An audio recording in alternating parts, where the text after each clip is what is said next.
seandainya hak cipta tersebut dimanfaatkan untuk dikomersilkan atau untuk mencari keuntungan, ya, dengan menjiplak karya orang lain, itu kena undang-undang hak cipta.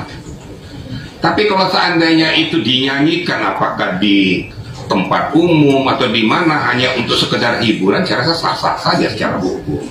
Jadi ini. Oke, halo teman semuanya, assalamualaikum warahmatullahi wabarakatuh. Kembali lagi bersama saya Cak Mam Vlog. Nah, oke teman semuanya, para fan Lesti Kejora atau Lesti lovers ya, dimanapun berada, bagaimana kabarnya? Semoga selalu diberikan kesehatan, lancar, rezeki, mudah segala urusannya. Oke, amin amin ya robbal alamin.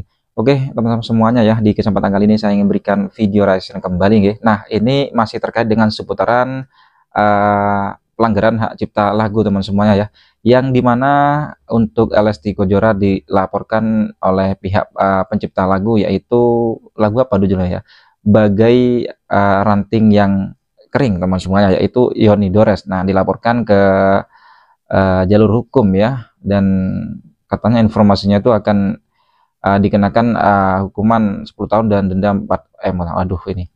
Oke, di konten sebelumnya saya sudah sajikan teman semuanya ya terkait itu, dan ini kelanjutan juga ya, ini pernyataan langsung dari pihak Polda Metro Jaya sepertinya kalau nggak salah ya, dan juga apa namanya, terkait itu ada tanggapan dari salah satu apa namanya ya, seperti kak pengacara paham tentang hukum intinya teman menanggapi hal ini teman semuanya. Oke, jadi untuk teman semuanya para fan Lesti atau Lesti lovers ya, dukunglah ya untuk teman semuanya idolanya ya, semoga kasus ini kelar ya. Ya, karena memang banyak sekali yang memberikan statement bahwasanya bukan cuma Lesti ya, tapi banyak sekali ya. Oke, seperti apa informasinya? Nah, untuk teman-teman jangan lupa tonton video ini sampai selesai supaya tidak terjadi salah paham. Oke, langsung saja kita simak ke videonya berikut ini, monggo. Masih terkait kasus Lesti Kejora yang diduga melakukan pelanggaran hak cipta. Kemarin Humas Polda Metro Jaya Ade Ari menyampaikan sekaligus membenarkan bahwa adanya laporan Lesti Kejora diduga melakukan pelanggaran hak cipta, menyanyikan lagu tanpa seizin penciptanya, bahwa memang sudah ada bukti-bukti yang kemungkinan bisa menjerat Lesti Kejora ke dalam penjara. Maksimal Lesti Kejora akan dipenjara selama 4 tahun dan didenda 1 miliar gitu kan. Tetapi itu masih di dalam penyelidikan. Nah, ini untuk para Lesti lovers tenang saja ya, karena sejauh ini juga Lesti Kejora, pihak Lesti Kejora pun belum menyampaikan atau belum muncul di media sosial mengomentari terkait kasus dugaan pelanggaran hak cipta yang Lesti Kejora lakukan gitu kan. Kita doakan saja untuk para Lesti lovers nih, mudah-mudahan apa yang dituduhkan terhadap Lesti Kejora itu tidak benar, karena banyak juga tokoh-tokoh yang berkomentar atau menanggapi kasus Lesti Kejora ini ya. Jangan lupa follow. Justru itu, dia menyanyikan lagu seseorang tapi dia nggak mau kenal dengan orang yang menciptakan lagunya. Nah, itu masalahnya. Kalau dia udah kenal pasti ada komunikasi dong. Kalau udah kenal mungkin Pak Yoni sendiri juga nggak enakan lah gitu loh kan. Tetapi karena belum kenal sama sekali. Bang, alasannya apa sih Bang akhirnya Pak Yoni menggugat atas hak cipta kepada Lesti sendiri? Apakah melihat dari faktor view di YouTube nontonnya tinggal atau seperti apa? Oh, bisa jadi. Kita ya, intinya gini, Pak Yoni datang ke kantor, dia minta tolong bahwasanya keluhannya seperti ini, bahwasanya lagu dia dinyanyikan oleh Lesti tanpa izin. Apa langkah yang bisa dilakukan dengan langkah hukum? Itu aja. Itu yang disuruh diperintahkan ke. Oke teman semuanya, jadi di sini ya ada alasannya Yoni Dores laporkan Lesti ke polisi ya. Yaitu barusan dijelaskan, intinya Lesti Kejora ini membawakan lagu ciptaan dari Yoni Dores sendiri, yaitu yang berjudul apa namanya, Bagaikan Ranting Yang Kering teman semua ya. Bagai ranting yang kering itu tidak ada izin katanya. Waduh, ini teman semuanya ya.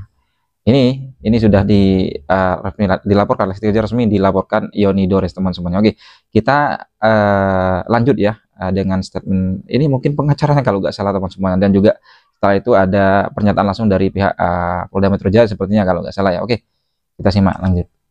Kenapa baru sekarang Bang? Ada kan udah lama tuh dari 2018 ya. Kalau Pak Yoninya baru datang ke saya. Jadi kalau Pak Yoninya mungkin datang di tahun 2020, mungkin dari 2020 udah saya laporkan. Ini baru datang ke saya di bulan April 2020. Bang, yang nyiptakan lagu apa tuh Ranting Kering itu siapa Bang? Yoni Dores. Oh, Yoni Dores sendiri Ah. menciptakan. Iya, Nino Resli. Tapi sempat juga dinyanyikan oleh penyanyi lain, Bang, Iis Dahlia. Dipopulerkan oleh Iis Dahlia. Kalau itu ada izinnya atau seperti apa? Ada kontrak dia dengan Iis Dahlia. Yang pertama, kami membenarkan bahwa tanggal 18 Mei 2 hari yang lalu kami menerima laporan tindak pidana terkait kekayaan intelektual atau dalam hal ini tindak pidana hak cipta sebagaimana diatur di pasal 113 Junto pasal 9 Undang-Undang Nomor 28 Tahun 2014 tentang hak cipta. Pelapornya adalah saudara IS. Korbannya adalah saudara YM alias YD, seorang pencipta lagu, ya. Kemudian terlapornya adalah saudari LK, ya. Apa peristiwa yang dilaporkan?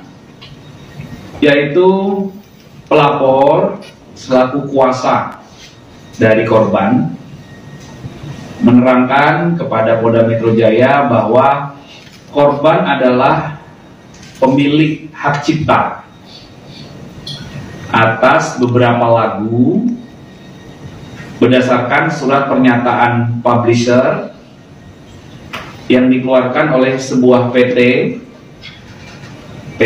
ASKM. Kemudian kejadian berawal dari tahun 2018 sampai dengan sekarang. Itu diketahui terlapor mengcover beberapa lagu milik korban dan diupload ke beberapa media online YouTube tanpa sepengetahuan dan seizin korban. Atas kejadian tersebut, korban membuat laporan datang ke Polda Metro Jaya dan saat ini sedang dilakukan pendalaman oleh penyelidik.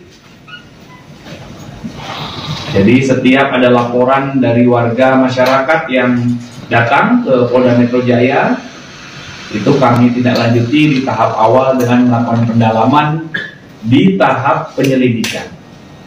Penyelidikan adalah serangkaian kegiatan untuk memastikan apakah peristiwa yang dilaporkan itu ada dugaan tindak pidana atau tidak. Ya. Pada saat pelapor datang, pelapor membawa beberapa barang bukti, ya, beberapa barang-barang yang diserahkan kepada penyelidik untuk dilakukan pendalaman. Yang pertama ada sebuah flash disk, kemudian ada sebuah pernyataan dari publisher dan sebuah printout cover lagu. Jadi mohon waktu rekan-rekan, laporan sudah kami terima dan selanjutnya tim masih melakukan pendalaman. Ya. Saya lihat dulu runutannya ya. Yang namanya mencipta lagu harus kita lihat dulu benang merahnya. Kalau seandainya hak cipta tersebut dimanfaatkan untuk dikomersilkan atau untuk mencari keuntungan, ya, dengan menjiplak karya orang lain, itu kena undang-undang hak cipta. Tapi kalau seandainya itu dinyanyikan apakah di tempat umum atau di mana hanya untuk sekedar hiburan, saya rasa sah-sah saja secara hukum. Jadi ini saya harus luruskan masalah dulu ya. Nah, kalau seandainya pihak pencipta ini merasa keberatan dengan apa yang dilakukan oleh Lesti Kejora, tentu harus dilihat runutannya. Kalau memang fakta-fakta bahwa yang diciptakan ini dimanfaatkan oleh seseorang untuk mencari keuntungan tadi, ini yang perlu dipertanyakan. Nah, tentunya nanti dalam pemeriksaan nanti kan akan dilihat nanti benang merah tujuanmu untuk melakukan itu untuk apa. Itu yang pertama. Yang kedua, apakah ini seolah-olah bahwa ini atas nama diri pribadimu untuk memandangkan lagu tersebut seolah-olah bahwa ini adalah ciptamu sendiri. Nanti kita lihat. Ini kejelian daripada penyidik melihat, ya.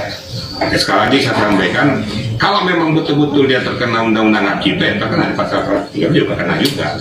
Tapi masalah nanti sanksi hukumnya serahkan kepada penyidik. Di ayat berapa nanti dilakukan itu kan urusan penyidik, bukan urusan saya. Kira-kira itu, ya. Tapi kalau konsepnya dia nyanyi di acara stasiun TV sendiri, itu yang harus dikenakan itu dari pihak stasiun TV-nya atau memang ya si penyanyinya? Kembali lagi seperti apa yang saya katakan tadi, saya bisa saja di dalam acara pesta, di acara hiburan, apakah itu televisi dan lain sebagainya, saya diminta untuk menyumbangkan suatu lagu, saya nyanyikan lagu walaupun ciptaan orang lain. Nah, tujuan saya menyumbangkan lagu ini apakah untuk pribadi saya atau untuk konsumsi saya, supaya orang tahu bahwa ini adalah saya yang memilikinya dan saya mendapatkan keuntungan dari hasil lagu yang saya sampaikan. Itu baru kena. Kalau seandainya enggak, ya sah-sah saja. Jadi kita luruskan dulu masalah, ya. Jadi saya tidak membela Ronia, tidak membela Lestinya. Nah, tinggal kita lihat alur penyidikannya nanti ke arah mana. Nah, oke teman semuanya para Lesti lovers. Jadi di sini kalau saya simpulkan ya, dari praktisi hukum Pak Ricky Sitohang menanggapi tuntutan terhadap Lesti itu bahwasanya beliau mengatakan jika lagu dari ciptaan Yoni Dores tersebut, yaitu Bagai Ranting Yang Kering, itu dinyanyikan Lesti Kejora di saat tampil di hajatan, tak apalah, di publik ya, umum lah intinya ya, seperti kayak konser apa itulah intinya ya, yaitu sah-sah saja teman katanya ya. Tapi kalau memang itu dibuat dengan income, contoh lah ya, dibuat dengan apa, diri sendiri ya, pendapatannya diri sendiri dan keuntungan diri sendiri, seperti dibuat video klip cover seperti itu baru dituntut untuk undang-undang hak cipta. Itu menurut praktisi hukum Pak Ricky Sitohang teman menanggapi tersebut ya. Saya juga meluruskan ini teman-teman. Oke, kita lanjut, mungkin ada tanggapan lagi dari Pak Ricky Sitohang ini teman ya, terkait tuntutan terhadap Lesti. Oke, kita lanjut teman semuanya di sini. Tapi dari pengacara yang pelapor sendiri juga bukan 1 atau 2 lagu, malah lebih dari 2 lagu untuk menyanyikan lagu itu. Dan dia juga sudah mensomasi, tapi tidak ada tanggapan. Malah dia melempar bahwa nanti urusan sama pengacara. Dalam substansi hukum itu gimana? Nah, kalau itu memang benar salah, ya. Seharusnya pada saat pengacara pelapor itu melapor atau mensomasi orang yang menyanyikan lagu itu, harusnya dijawab bahwa mohon maaf bahwa lagu ini saya sampaikan, saya kumandangkan hanya sekedar untuk hiburan, tidak ada indikasi yang lain. Tapi kalau kita lihat di pengadilan, berarti dia ada indikasi untuk mendompleng kebesaran ciptaan lagu seseorang untuk mencari keuntungan. Paham kira-kira ya? Jadi itu formulasi hukumnya seperti itu. Nah, saya sangat sayangkan kalau yang disomasi itu nggak mau jawab, padahal yang disomasi pengacaranya. Nah, jawab dong. Kalau memang ditanyakan secara hukum, jawab secara hukum. Kalau memang tidak merasa bahwa mempublikasikan untuk cari keuntungan, saya nggak merasa. Tapi kalau seandainya kamu diam, ya berarti ada indikasi itu. Tinggal kepiawaian penyidik nanti menelusuri kemana lagi benang merahnya. Ya kalau memang sah fakta bahwa dia menjiplak ciptaan lagu, dia kena undang-undang cipta. Kira-kira gitu, kira-kira ya. Kalau yang dikenakan, Ya, pasal yang dikenakan tergantung nanti penyidik. Bukan undang-undang hak cipta tentang masalah produk lagu yang tidak sesuai dengan peruntukannya, yang tidak layak untuk dikumandangkan, macam-macam nih. Tapi termasuk dalam undang-undang hak cipta. Mungkin dikatakan pasal 109, 113 mungkin. Itu menurut kita, menurut penyidik belum tentu. Kasih saya aja, serahkan aja penyidik nanti. Ya. Nanti biar domain penyidik yang menelusuri pantas dan layaknya dikenakan di mana. Kira-kira itu, ya. Tapi kalau nyanyi untuk hiburan, seperti Lesti nyanyi untuk menghibur di acara program stasiun TV, harusnya nggak bisa dikenakan ya Pak? Ya kalau sekedar hiburan ya. Nah, oke teman semuanya, para fan Lesti Kejora atau Lesti lovers dimanapun berada, itulah barusan ya video reaction yang bisa sajikan Ini terkait di mana pernyataan langsung dari pihak Polda Metro Jaya yang bahwasanya mengatakan ya laporan sudah diterima dan tinggal diproses teman ya, ditindaklanjuti lah begitu teman semuanya ya, dari pihak apa nama Yoni Dores dan juga apa namanya untuk melaporkan ya Lesti Kejora terkait itu teman semuanya ya. Dan ini teman ya, ada salah satu praktisi hukum Pak Riki Sitohang ya menanggapi tuntutan terhadap Lesti, bahwasannya beliau mengatakan ya itu tadi teman semuanya ya, sah-sah saja kalau memang Lesti Kejora siapapun itu yang membawakan lagu yang bukan milik ciptaannya sendiri di tempat umum lah atau cuma hiburan, ini katanya beliau sah-sah saja, tapi baru kalau dibuat di kanal YouTube apa di video klip, intinya inilah buat keuntungan itu baru ada izin teman semuanya ya. Jadi tadi terkait dari pihak Polda Metro Jaya kalau salah ya, itu katanya dari pihak yang melaporkan tidak ada izin ya, alasan tadi kan dijelaskan dari tim penguasa mungkin ya, penguasa atau penguasa apanya tim pengacara atau kuasa hukum intinya lah, katanya bisa menyanyikan tapi tidak kenal yang menciptanya. Wah ini teman semuanya. Oke. Jadi untuk teman semuanya gimana tanggapannya ya, termasuk para Lesti lovers atau fan Lesti Kejora ya, dengan apa namanya akan adanya video ini teman semuanya ya. Oke, komen di bawah sini. Sampai bertemu di video selanjutnya. Saya Iri, wassalamualaikum warahmatullahi wabarakatuh.